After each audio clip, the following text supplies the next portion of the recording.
Hello दोस्तों, आप सबका आपके अपने चैनल में स्वागत है। आज हम बात करेंगे एक कहानी की। आज की प्रेरणादायक कहानी। चरित्र। पुराने जमाने में एक शहर में दो ब्राह्मण पुत्र रहते थे। एक गरीब था तो दूसरा अमीर। दोनों पड़ोसी थे।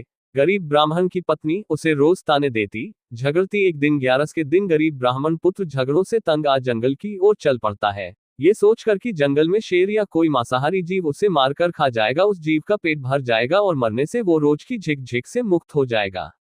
जंगल में जाते उसे एक गुफा नजर आती है। वो गुफा की तरफ जाता है।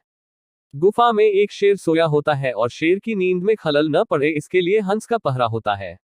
हंस जब दूर से ब्राह्मण पुत्र को आता देखता है तो चिंता में पड़ सोचता है, ये ब्राह्मण आएगा, शेर जगेगा और इसे मारकर खा जाएगा।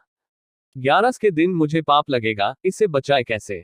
उसे उपाय सोचता है और वो शेर के भाग्य की तारीफ करते कहता है, ओ जंगल के राजा उठो, जागो, आज आपके भाग खुले हैं। 11 के दिन खुद विप्रदेव आपके घर पधारे हैं। जल्दी उठे और इन्हें दक्षिणा दे रवाना करें, आपका मोक्ष हो जाएगा। ये दिन दोबारा आपकी जिंदगी में शायद ही आए, आपको पशु योनि से छुटकारा मिल जाएगा। शेर दहाड़कर उठता है। हंस की बात उसे सही लगती है और पूर्व में शिकार हुए मनुष्यों के गहने थे, वे सब के सब उस ब्राह्मण के पैरों में रख शीश नवाता है, जीभ से उनके पैर चाटता है।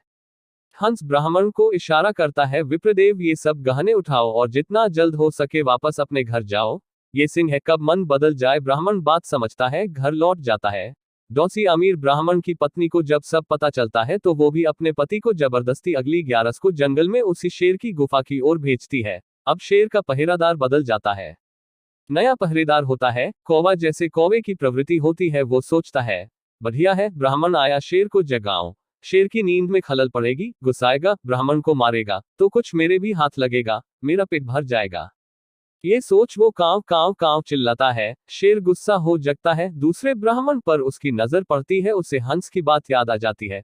वो समझ जाता है कौवा क्यों कांव कांव कर रहा है। वो अपने पूर्व में हंस के कहने पर किए गए धर्म को खत्म नहीं करना चाहता, पर फिर भी नहीं। शेर होता है जंगल का राजा। वो दहाड़ कर ब्राह्मण को कहता है, हंस और सरवर गए और अब काग भय प्रधान थे तो विप्रात हमरे घरे जाओ। मैं किनाइनी जजमान अर्थात हंस जो अच्छी सोच वाले, अच्छी मनोवृत्ति वाले थे, उड़ के सरोवर यानी तालाब को चले गए हैं और अब कौवा प्रधान पहरेदार है जो मुझे तुम्हें मारने के लिए उकसा रहा है। मेरी बुद्धि घूमे उससे पहले ही, हे ब्राह्मण, यहाँ से चले जाओ। शेर किसी का जजमान नहीं हुआ है, वो तो हंस था जिसने मुझ शेर से भी पुण्य करवा दिया। दूसरा ब्राह्मण सारी बात समझ जाता है और डर के मारे तुरंत प्राण बचाकर अपने घर की ओर भाग जाता है। हंस और कौवा कोई और नहीं, हमारे ही चरित्र हैं। कोई किसी का दुख देखकर दुखी होता है और उसका भला सोचता है, वो हंस है, और जो किसी को दुखी देखना चाहता है, किसी का सुख जिसे सहन नहीं होता, वो कौवा है। जो आपस में मिलजुल भाईचारे से रहना चाहें, वे हंस प्रवृत्ति के हैं। जो झगड़े कर एक दूसरे को मारने लूटने की प्रवृत्ति रखते हैं, वे कौवे की प्रवृत्ति के हैं। कार्यालय में, व्यवसाय में, समाज में या किसी संगठन में हो, जो किसी सहयोगी साथी की गलती या कमियों को बढ़ा चढ़ा के बताते हैं, उसको हानि पहुंचाने के लिए उकसाते हैं, वे कौवे जैसे हैं। और जो किसी सहयोगी साथी की गलती कमियों पर भी विशाल हृदय रखकर अनदेखी करते हुए क्षमा करने को कहते हैं, वे हंस प्रवृत्ति के हैं। कि ये कहानी आपको कैसे लगी? अच्छी लगी है तो चैनल को सब्सक्राइब करना, वीडियो को लाइक और शेयर करना और कमेंट करके जरूर बताना।